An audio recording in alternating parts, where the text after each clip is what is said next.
Guys, सभी को राम राधे राधे। आप सभी को आपके अपने YouTube चैनल चांद की क्लासेस पर सभी का दिल से बहुत बहुत बहुत स्वागत है। आई होप कि आप सभी लोग बढ़िया होंगे, मस्त होंगे और अपनी तैयारी में लगे होंगे। तो चलिए आज के सेशन की शुरुआत करते हैं। तो बहुत ही महत्वपूर्ण टॉपिक होने वाला, हाँ, तो आप लोग प्लीज़ वीडियो में एंड तक ज़रूर बने रहिएगा। और हाँ, उसके बाद आप लोगों को लगे ना कि सच में वीडियो सच में बहुत ज़्यादा मतलब आप लोग को हेल्पफुल लगी है, तो प्लीज़ एक प्यारा सा comment, like, share and subscribe जरूर करिएगा। चलिए आज का जो आपका लेशन है, 6 लेशन अध्याय 6 है, जो कि नए प्रश्न एवं नए विचार। आपका यहाँ पर आप लोग एक बच्ची को देख सकते हैं। अनघा आज पहली बार अपनी विद्यालय की ओर से सैर पर जा रही थी, इसलिए उसकी ने देर रात पूरे महाराष्ट्र से वाराणसी यूपी की ट्रेन पकड़ी। स्टेशन पर अनघा को छोड़ने आई उसकी माँ ने अध्यापिका से कहा, बच्चों को बुद्ध के बारे में बताने के साथ साथ उन्हें सारनाथ दिखाने भी ले जाइएगा। बुद्ध की कहानी देखिए, मतलब ये अर्घा है, अर्घा की माँ बोल रही है अध्यापिका से कि मतलब बच्चे को घुमाने तो ले जा रही हैं, लेकिन उसे साथ साथ बुद्ध के बारे में भी बता के उन्हें सारनाथ दिखाने भी ले जाइएगा। यहाँ पर आप लोग देख सकते हैं बुद्ध की कहानी क्या है। बुद्ध की कहानी पे बहुत question as it is question बन के आते हैं, यहीं से उठ के आते हैं और कहीं से नहीं आते हैं। तो आप लोग टॉपिक वाइज देखते चलिएगा। बोल रहा है कि बुद्ध की कहानी जो है, बौद्ध धर्म के संस्थापक आपके सिद्धार्थ थे, जिन्हें गौतम बुद्ध के नाम से जाना जाता है। उनका लगभग जन्म हुआ था 2500 वर्ष पूर्व। यह वह समय था जब लोगों के जीवन में तेजी से परिवर्तन हो रहे थे।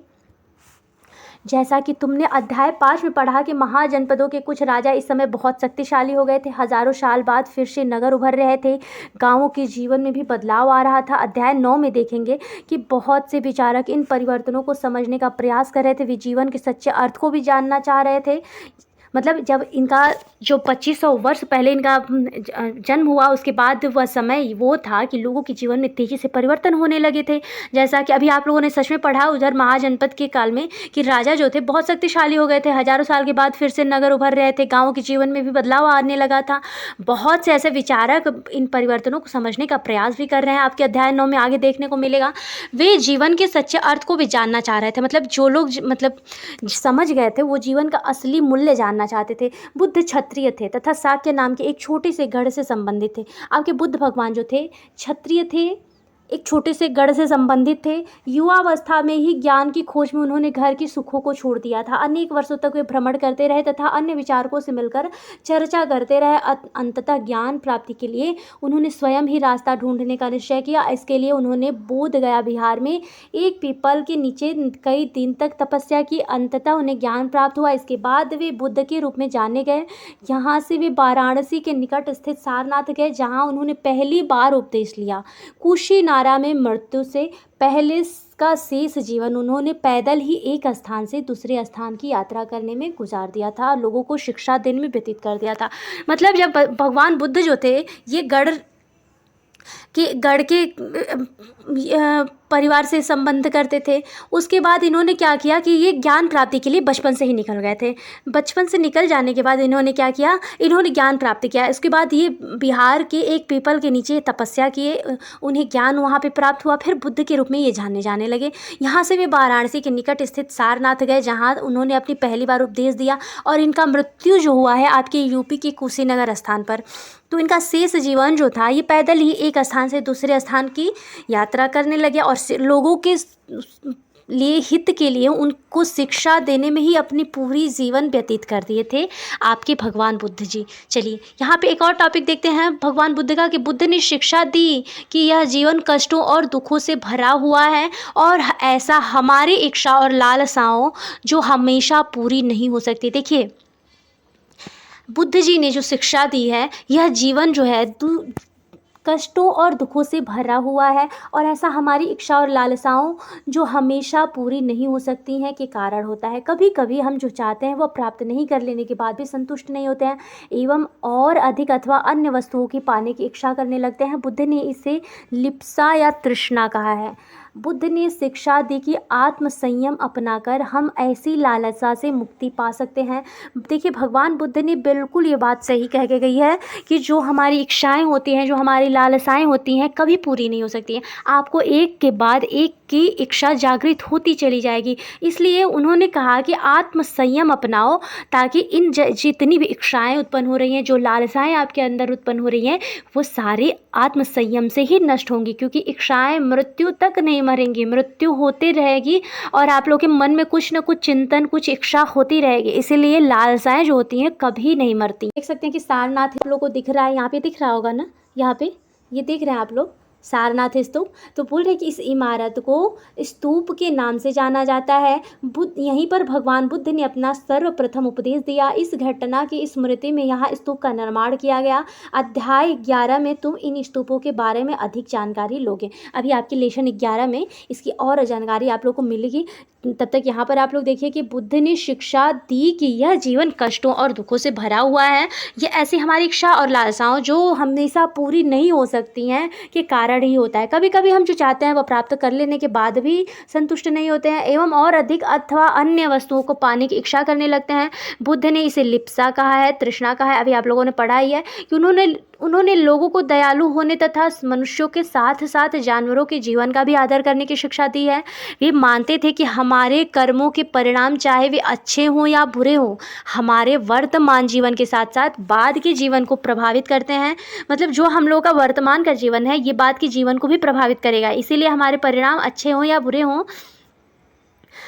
वर्तमान जीवन के साथ साथ बाद के जीवन को भी ये प्रभावित करेगा। बुद्ध ने अपनी शिक्षा सामान्य लोगों के प्राकृत भाषा में दी है। देखिए एज इट इज जो क्वेश्चन बन कर के आता है, यहीं से आता है, कहीं और दूसरे से। इसीलिए आप लोगों से बार बार ये बोलती हूँ कि कॉन्सेप्ट पहले आप लोग क्लियर करिए। क्वेश्चन वाइज देखिए, क्वेश्चन जरूरी नहीं है ना कि एक ही क्वेश्चन आप लोग को बार बार पूछे, कहीं से भी टॉपिक पूछ सकता है। तो इसलिए आप लोग टॉपिक क्लियर करते चलिए। यहाँ पर बोल रहे हैं कि वेदों की रचना के लिए किस भाषा का प्रयोग हुआ था। बुद्ध ने कहा कि लोग किसी शिक्षा का केवल इसीलिए नहीं स्वीकार करें कि यह उनका उपदेश है, बल्कि वे उसे अपने विवेक से मापे। आओ देखिए उन्होंने ऐसा किस प्रकार किया होगा। यहाँ पर आप लोग देख सकते हैं कीशा गौतमी की कहानी। यह बुद्ध के विषय में एक प्रसिद्ध कहानी है। एक समय की बात है, कीशा गौतमी नाम की एक स्त्री का पुत्र मर गया।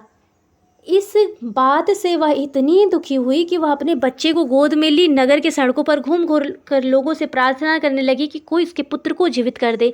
एक भला व्यक्ति उसे बुद्ध के पास ले गया। बुद्ध ने कहा, मुझे एक मिट्टी सरसों के बीज लाकर दो, मैं तुम्हारे पुत्र को जीवित कर दूंगा। कीशा गौतमी बहुत प्रसन्न हुई। पर जैसे ही वह बीज लाने के लिए जाने लगी, तभी बुद्ध ने उसे रोका। कहा, ये बीज एक ऐसे घर से मांग कर लाओ जहाँ किसी की भी मृत्यु नहीं हुई हो। कीशा गौतमी एक दरवाजे से दूसरे दरवाजे गई, लेकिन वह जहाँ भी गई उसने पाया कि हर घर में किसी न किसी के पिता, माता, बहन, भाई, पति, पत्नी, बच्चे, चाचा, चाची, दादा या दादी की मृत्यु हुई है। यहाँ पर देखिए ये कहानी सुनाने का ये आदेश है भगवान बुद्ध का, मतलब इंसान को कभी दुखी नहीं होना चाहिए। देखिए दुखम सुखम समाकृतवम, तो देखिए सुख में दुख में हमेशा समान रहना चाहिए। क्यों?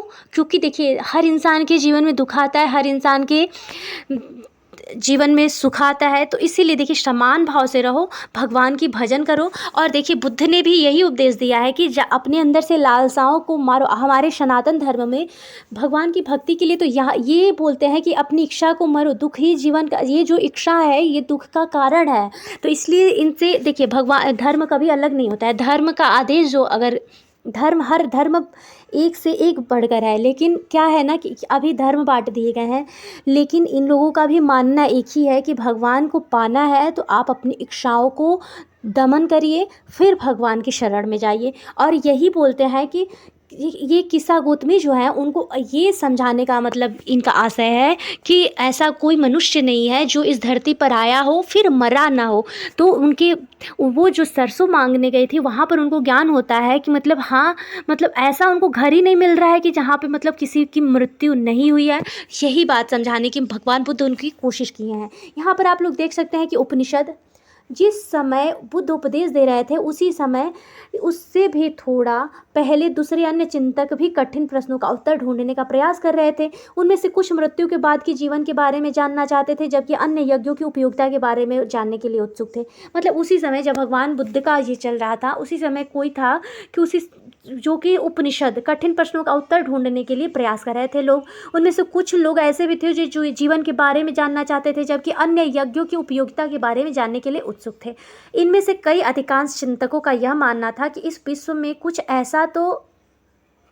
तो ऐसा है जो कि अस्थाई है, मतलब कुछ ऐसा है जो कि अस्थाई है और जो मृत्यु के बाद भी बचा रहता है। उन्होंने इसका वर्णन आत्मा तथा ब्रह्म तत्व अथवा सार्वभौम आत्मा के एक रूप में किया है। वे मानते थे कि एक अंततः आत्मा तथा ब्रह्म एक ही है। देखिए, लोग एक प्रेम मार्गी होता है, एक आपका जो ये लोग चलते हैं ना, जो योग के मार्ग पे चलते हैं और कोई प्रेम मार्ग पे चलता है। देखिए, बाद में सब लोग एक ही स्थान पर एक ही जगह मिलते हैं, क्योंकि देखिए यही बोल रहा है यहाँ पर भी आप लोग को देखने को मिल रहा है कि बाद में उन लोगों को आत्मा तथा ब्रह्म अथवा सार्वभौम आत्मा के रूप में किया है कि वे मानते थे कि अंततः मतलब अंत में यही होता है कि आत्मा तथा ब्रह्म आपका एक ही स्वरूप है। इसीलिए धर्म में भेदभाव नहीं करना चाहिए। आप किसी भी मार्ग से जाएंगे, रास्ता भले अलग है, लेकिन आपको पहुंचना एक ही स्थान पर है। इसलिए कभी धर्म से, कभी जातिवाद से घृणा नहीं करना चाहिए। ऐसा बोल रहा है कि ऐसे कई विचारों का संकलन उपनिषदों में हुआ है। उपनिषद उत्तर वैदिक ग्रंथों का हिस्सा थे। उपनिषद का शाब्दिक अर्थ है गुरु के समीप बैठना। ये एज इट इज क्वेश्चन बन करके आया है कि उपनिषद जो होता है उसका शाब्दिक अर्थ होता है गुरु के समीप बैठना। इन ग्रंथों में अध्यापकों और विद्यार्थियों के बीच बातचीत का संकलन किया गया है। प्रायः ये विचार सामान्य वार्तालाप के रूप में प्रस्तुत किए गए हैं। ये जो आपका उपनिषद है, विद्यार्थी और गुरु के बीच का बात और विचार मतलब सामान्य रूप से वार्तालाप के रूप में प्रस्तुत किए गए हैं। यहाँ पर आप लोग देख सकते हैं कि भारतीय दर्शन की 6 पद्धति थी। सदियों में भारत द्वारा सत्य की बौद्धिक खोज की प्रतिनिधित्व दर्शन की 6 शाखाओं ने किया। यह वैशेषिक, न्याय, सांख्य, यहाँ पर आप लोग देख सकते हैं, ये वैशेषिक, न्याय, सांख्य, योग, पूर्व मीमांसा और वेदांत या उत्तर मीमांसा के नाम से जाने जाते थे। दर्शन की इन 6 पद्धतियों की स्थापना क्रमशः ऋषि कणद और गौतम, कपिल, पतंजलि, जैमिनी और व्यास द्वारा की मानी जाती है। देखिए, ये बहुत ही महत्वपूर्ण टॉपिक है जो दे रहा है ना आप लोग को दर्शन का। तो ये वैसे देखिए, यहाँ से एक बार और रिवाइज करते चलिए कि ये वैशेषिक, न्याय, सांख्य, योग, पूर्व मीमांसा और वेदांत या उत्तर मीमांसा के नाम से आपके जाने जाते थे। फिर दर्शन की इन 6 पद्धतियों की स्थापना जो किए थे आपके ऋषि कणद मुनि थे, गौतम कपिल मुनि थे, पतंजलि थे, जैमिनी और व्यास द्वारा की गई मतलब मानी जाती है। आज भी देश में बौद्धिक चर्चा जो बौद्धिक धर्म है उसे दिशा देते हैं। जर्मन मूल के ब्रिटिश भारतविद फ्रेडरिक मैक्स मूलर के अनुसार दर्शन इन 6 शाखाओं का विकास कई पीढ़ियों के दौरान व्यक्तिगत विचारकों के योगदान से हुआ था। यद्यपि ये एक दूसरे से भिन्न दिखते हैं, तथापि सत्य की इनकी समझ में आधारभूत तालमेल दिखता है। चलिए, यहाँ तक आप लोग का कॉन्सेप्ट क्लियर हुआ ना। अगर आप लोग को सच में लग रहा होगा हाँ वीडियो आप लोग के लिए सच में हेल्पफुल होता हो ना, तो आप लोग सच में एक प्यारा सा कमेंट जरूर कर दिया करिए। चलिए, आपका ये देखिए, ये नेक्स्ट कॉन्सेप्ट है आपका। एक स्टोरी दे रहा है कि बुद्धिमान भिखारी। यह वार्तालाप जो है छांदोग्य उपनिषद नामक प्रसिद्ध उपनिषद की एक कहानी पर आधारित है। शौनक व प्रातरीण नामक 2 ऋषि सार्वभौम आत्मा की उपासना करते थे। एक बार ज्यों ही वे भोजन करने के लिए बैठे, एक भिखारी आया और भोजन मांगने लगा। शौनक ने कहा, हम तुम्हें कुछ नहीं दे सकते। भिखारी ने पूछा, विद्वजन, आप किसकी उपासना करते हैं? अभी प्रतारिण ने उत्तर दिया कि सार्वभौम आत्मा की। ओह, इसका मतलब है आप यह जानते हैं कि यह सार्वभौम आत्मा संपूर्ण विश्व में विद्यमान है। ऋषियों ने कहा, हाँ, हम यह जानते हैं। भिखारी ने फिर पूछा, अगर यह सार्वभौम आत्मा संपूर्ण विश्व में विद्यमान है तो यह मेरे अंदर भी विद्यमान है। मैं कौन हूँ? मैं इस विश्व का एक भाग ही तो हूँ। तुम सत्य बोलते हो युवा ब्राह्मण, इसीलिए हे ऋषियों, मुझे भोजन न देकर आप उस सार्वभौम आत्मा को भोजन देने से मना कर रहे हैं। भिखारी की बात की सच्चाई जानकर ऋषियों ने उसे भोजन दे दिया। इसका आशा आप लोग समझ गए होंगे कि देखिए, जो आपका लोग बोलते हैं कि भगवान की आस्था देखिए, इसीलिए कण-कण में भगवान को देखा जाता है। जिस भगवान को लोग मंदिर में ढूँढते हैं, वो आपको पूरे जन्म में, पूरे संसार में विद्यमान दिखाई दे रहा है। तो वही वो भिखारी भी बोल रहा है कि हे मतलब आप लोग जानते हैं कि भगवान सार्वभौम आत्मा कौन है, तो उसी विश्व का तो एक भाग हूँ मैं। तब उन लोगों को ज्ञान होता है, फिर वो लोग उनको भोजन देते हैं। यहाँ पर आप लोग देख सकते हैं कि इन चर्चाओं में भाग लेने वाले अधिकांशतः पुरुष, ब्राह्मण तथा राजा होते थे।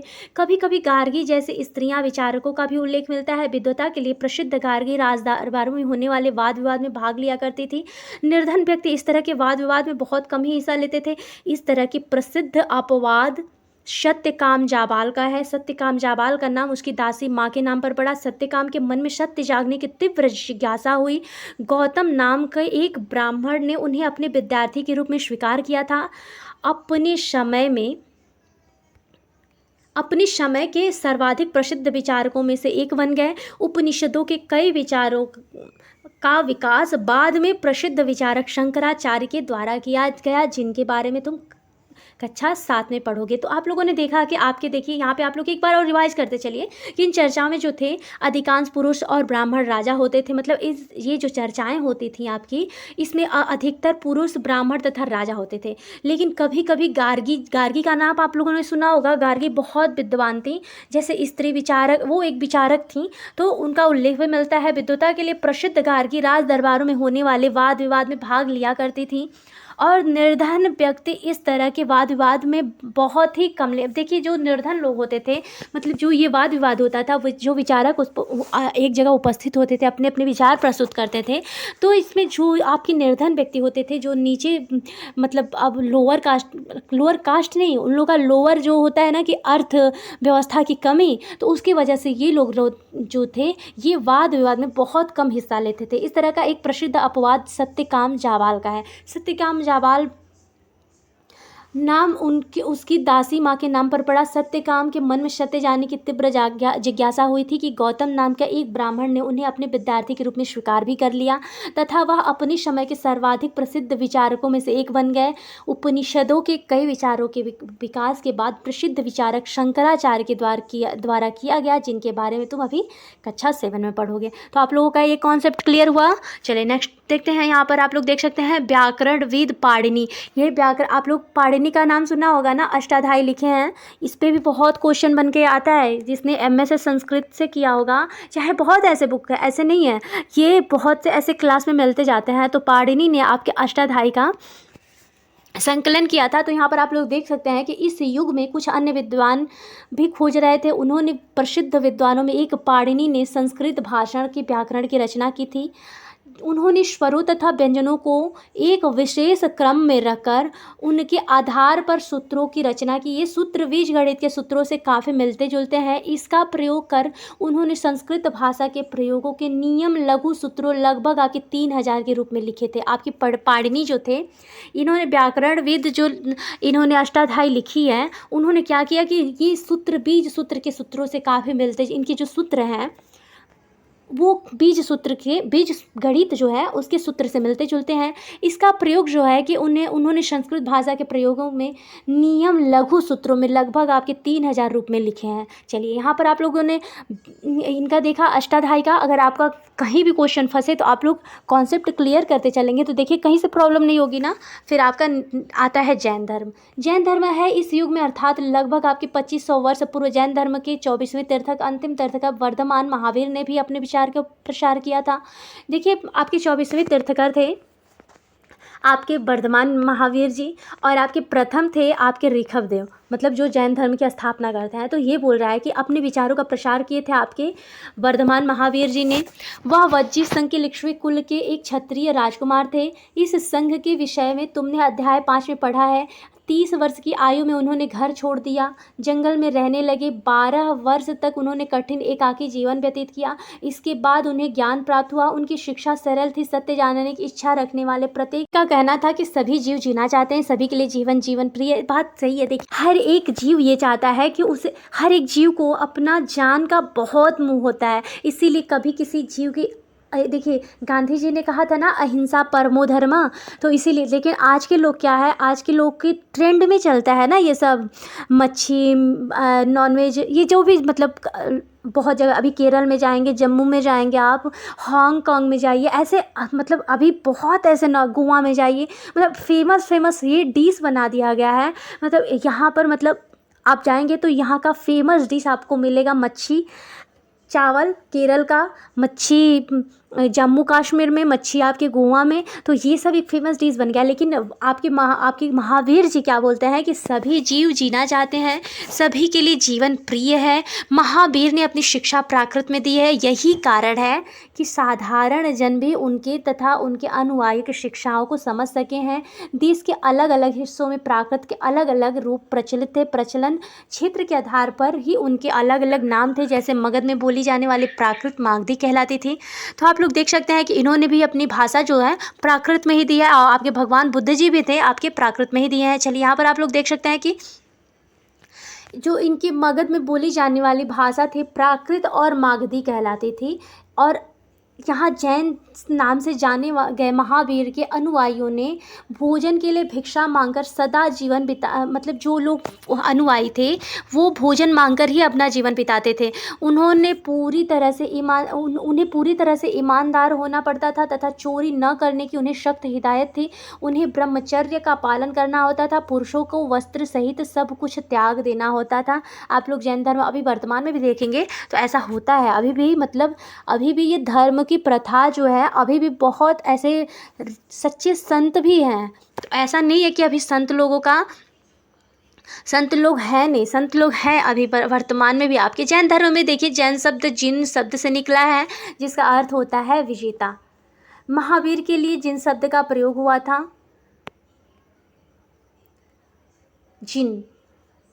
चलिए अब यहाँ पर आप लोग देख सकते हैं कि अधिकांश व्यक्तियों के लिए ऐसे कड़े नियमों का पालन करना बहुत कठिन था। फिर भी हजारों व्यक्तियों ने इस जीवन शैली को जानने सीखने के लिए अपने घरों को छोड़ दिया। कई अपने घरों पर ही रहे और भिक्षु भिक्षुणी बने लोग को भोजन प्रदान उनकी सहायता से करते रहे। फिर यहाँ पर आप लोग देख सकते हैं कि मुख्यतः व्यापारियों ने जैन धर्म के समर्थन किया है।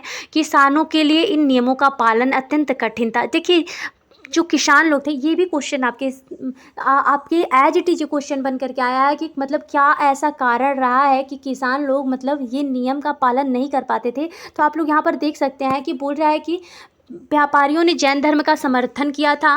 किसानों के लिए इन नियमों का पालन इसलिए अत्यंत कठिन था क्योंकि फसल की रक्षा के लिए उन्हें कीड़े मकोड़ों को मारना पड़ता था।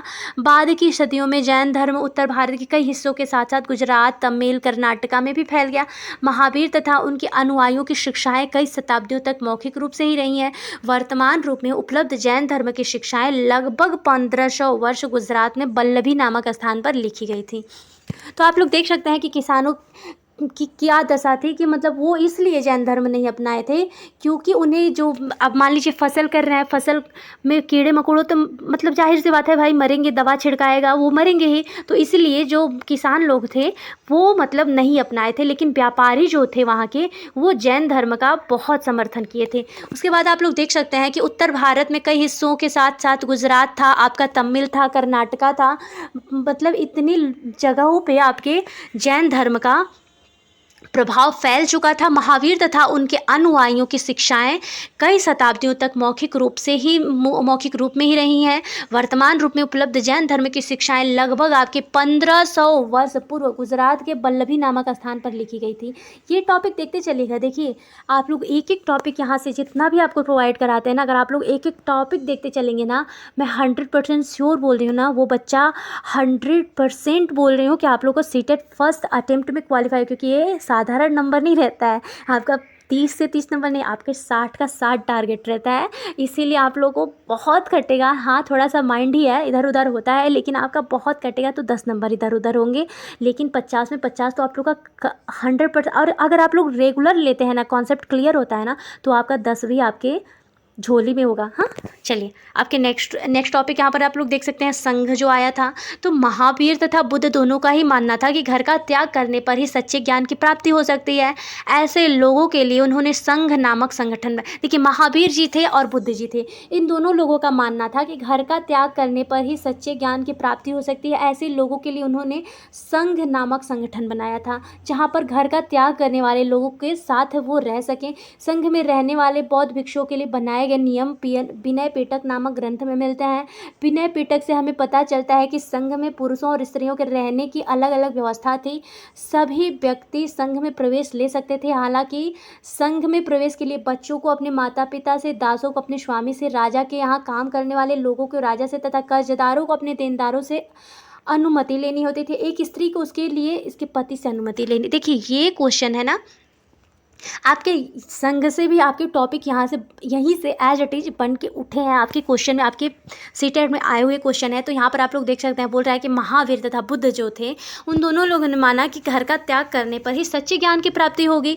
ऐसे लोगों के लिए उन्होंने संघ नामक संगठन बनाया था, जहाँ पर घर का त्याग करने वाले लोग एक साथ रह सकते थे। संघ में रहने वाले बुद्ध भिक्षुओं के लिए बनाए गए नियम विनय पिटक नामक ग्रंथ में मिलता है।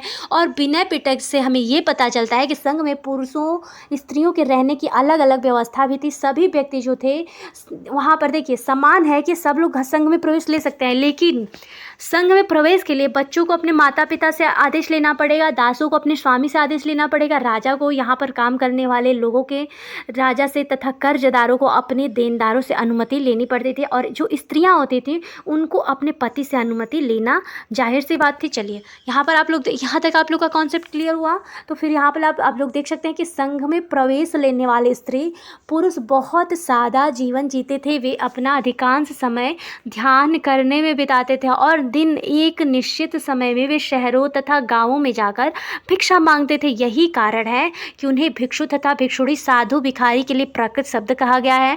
वे आम लोगों को शिक्षा देते थे और साथ ही साथ एक दूसरे की सहायता भी करते थे। एक बार और रिवाइज कर लीजिए। बोल रहा है कि संघ में प्रवेश करने वाली जो स्त्री थी, जो पुरुषें थे, वो बहुत सादा जीवन जीते थे।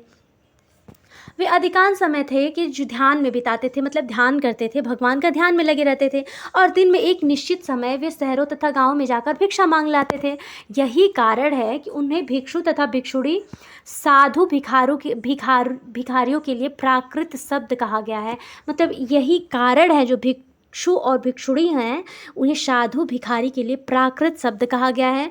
वे आम लोगों को शिक्षा देते थे, साथ ही एक दूसरे की वे सहायता भी करते थे। मतलब अधिकांश ये लोग ध्यान में बिताते थे अपना समय। उसके बाद ये क्या, ध्यान से उठते थे तो ये लोग कुछ मतलब अपनी जीविका चलाने के लिए, ये पेट पोषण के लिए ये लोग क्या करते थे, थोड़ा सी भिक्षा मांग लेते थे। तो जो भिक्षु और भिक्षुणियाँ थे उन्हीं को साधु, भिखारी के रूप में प्राकृत शब्द कहा गया है। चलिए अब यहाँ पर आप लोगों का कॉन्सेप्ट क्लियर हुआ ना। अब नेक्स्ट देखते हैं। यहाँ पर किसी तरह के आपसी लड़ाई का निपटारा करने के लिए वे प्रायः बैठक, मतलब आपस में सहायता तो करते ही थे, लेकिन अगर कभी आपसी लड़ाई हो गई, निपटारा करने के लिए वे प्रायः बैठक भी आपस में करते थे। संघ में प्रवेश लेने वाले ब्राह्मण, क्षत्रिय, व्यापारी, मजदूरी, नाई, गणिकाएँ तथा दास लोग शामिल थे। इनमें से कई लोगों ने बुद्ध की शिक्षाओं के विषय में लिखा तथा कुछ लोगों ने संघ में अपने जीवन के विषय में सुंदर कविताओं की रचना की है। में प्रवेश लेने वाले में ब्राह्मण, क्षत्रिय, व्यापारी, मजदूर, नाई, गणिकाएँ तथा दास शामिल रहते थे। इनमें से कई लोगों ने बुद्ध की शिक्षाओं के विषय में लिखा था तथा कुछ लोगों ने संघ में अपने जीवन के विषय में सुंदर कविताएं की रचना की थी। मतलब जो संघ में लोग रहते थे, जो प्रवेश लेते थे, वो ब्राह्मण भी थे, क्षत्रिय थे, व्यापारी भी थे, मजदूर भी थे, नाई थे, गणिकाएँ, मतलब सारे लोग यहाँ पे शामिल होते थे। इनमें से कई लोग ने बुद्ध की शिक्षाओं के विषय में भी लिखा था। जो लोग, मतलब ये जैन संघ के लोग थे, इन्होंने बुद्ध भगवान की शिक्षाओं के विषय में भी, कुछ लोगों ने संघ में अपने जीवन के विषय में सुंदर कविताओं की रचना की थी। यहाँ पर आप लोग देख सकते हैं कि जैन बिहार है। यहाँ पर पहले आप लोग यहाँ पर एक टॉपिक देखिए कि पहाड़ी को काटकर बनाई गई एक गुफा। यह कार्ले वर्तमान महाराष्ट्र में स्थित एक गुफा है। भिक्षु भिक्षुणियों इन शरण स्थलों में रहकर ध्यान किया करते थे। यहाँ पर आप लोग देख सकते हैं, यहाँ पे महाराष्ट्र में ये ध्यान करने का एक जगह है। जो भिक्षु और भिक्षुणियाँ रहते थे, जो लोग ध्यान यहाँ पर करते थे भगवान का, यहाँ पर आप लोग देख सकते हैं कि ये महाराष्ट्र के कार्ले में अभी भी वर्तमान में ये है। हाँ, पहाड़ी को काटकर बनाई गई ये गुफा थी और यह कार्ले वर्तमान महाराष्ट्र में स्थित की एक गुफा है। भिक्षु भिक्षुणी इन शरण स्थलों में रहकर ध्यान किया कर उन लोगों को लगा कि मतलब हाँ अपना कुछ अस्थाई उन्होंने आवश्यकता इसका अनुभव किया। तब कई शरणास्थल बनाए गए जिन्हें बिहार कहा गया। आरंभिक बिहार आपकी लकड़ी के बनाए गए तथा बाद में इनके निर्माण में ईंटों का प्रयोग होने लगा। पश्चिमी भारत में विशेषकर कुछ बिहार पहाड़ियों के खोदकर बनाए गए थे। मतलब कुछ ऐसे विहार जो थे उसे पहाड़ियों से खोदकर बनाया जाता था। चलिए यहाँ तक कॉन्सेप्ट क्लियर हुआ ना। चलिए नेक्स्ट देखते हैं। यहाँ पर एक बौद्ध ग्रंथ से ज्ञात होता है कि जिस तरह महासागरों में मिलने पर नदियों की अलग अलग पहचान समाप्त हो जाती है, ठीक उसी तरह बुद्ध अनुयायी जब भिक्षुओं की श्रेणी में प्रवेश करते हैं तो वे अपना वर्ण, श्रेणी और परिवार सब त्याग देते हैं। प्रायः किसी धनी व्यापारी, राजा अथवा भूस्वामी द्वारा दान में दी गई भूमि पर बिहार का निर्माण होता था। स्थानीय व्यक्ति भिक्षु भिक्षुणियों के लिए भोजन, वस्त्र तथा दवाइयाँ लेकर आते थे, जिसके बदले ये भिक्षु और भिक्षुणियों लोगों को शिक्षा देते थे। आगे आने वाली शताब्दियों में बौद्ध धर्म उपमहाद्वीप के विभिन्न हिस्सों के साथ साथ बाहरी क्षेत्रों में भी फैल गया था। अध्याय 9 में इसके बारे में तुम पढ़ोगे। यहाँ पर आप लोग देखिए, ये जो है ना टॉपिक, ये बहुत ही महत्वपूर्ण होता है।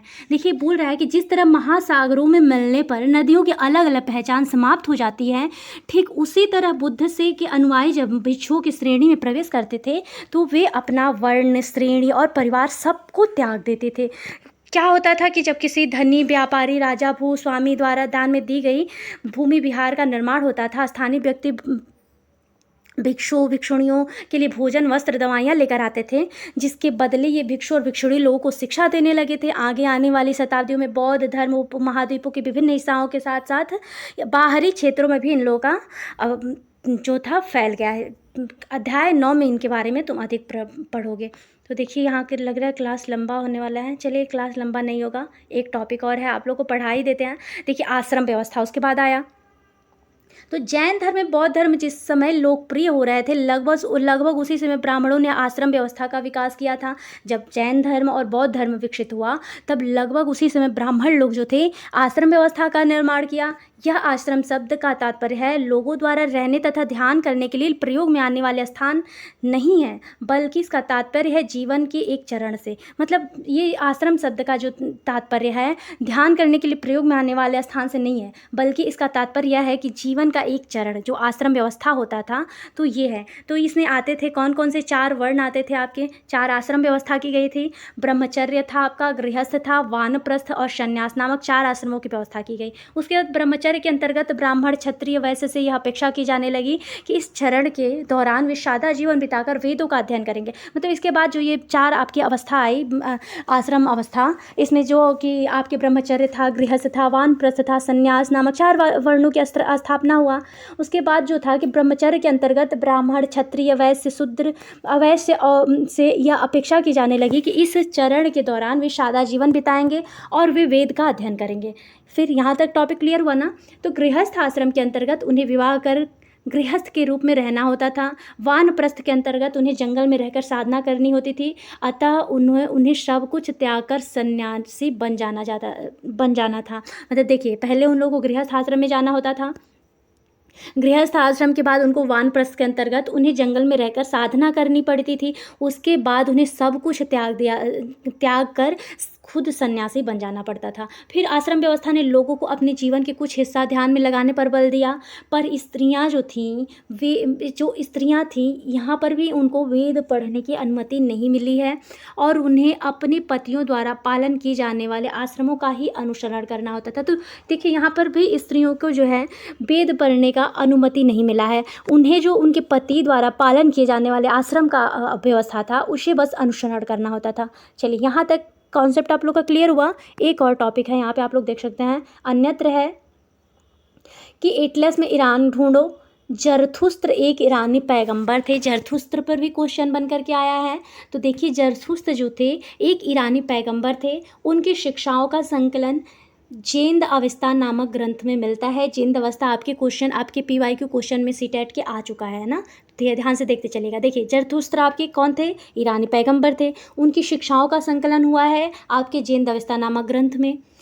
जैन अवस्था की भाषा तथा इसमें वर्णित रीति रिवाज जो है वेदों की भाषा और रीति रिवाजों से काफ़ी मिलते जुलते हैं। जरथुस्त्र अवस्था जो है, जो ग्रंथ है, ये एक आपके ईरानी पैगंबर थे, उन्होंने लिखा है। इनकी जो भाषा है, जो रीति रिवाज है, वो आपके वेद की भाषा और रीति रिवाजों से काफ़ी मिलते जुलते हैं।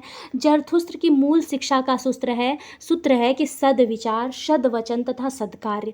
मतलब जरथुस्त्र की मूल शिक्षा का सूत्र दिया गया है सद्विचार, सद्वचन तथा सद्कार्य। आप लोगों को कंफ्यूज कहीं नहीं होना है, एक एक कॉन्सेप्ट आप लोग ध्यान से देखते चलिएगा ताकि इस बार आप लोग का सच में सीटेट क्वालिफाई हो जाए। हाँ, ये ईश्वर बल, सत्य, प्रधानता एवं सद्विचार प्रदान कीजिए जिनके जरिए हम शांति बना सकें। 1000 से अधिक वर्षों तक जरथुस्त्रवाद का ईरान का एक प्रमुख धर्म रहा है। बाद में कुछ जरथुस्त्रवादी ईरान से आकर गुजरात और महाराष्ट्र के तटीय नगरों में बस गए।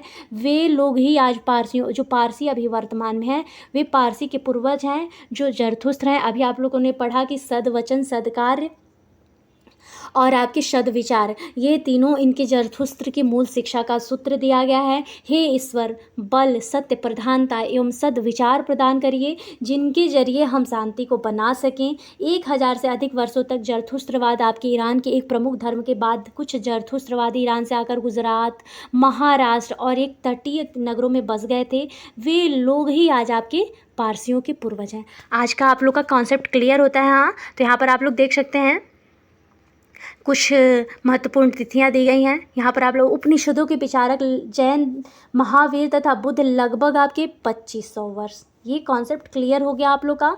जैन ग्रंथों का लेखन लगभग 1500 वर्ष पूर्व हुआ ना।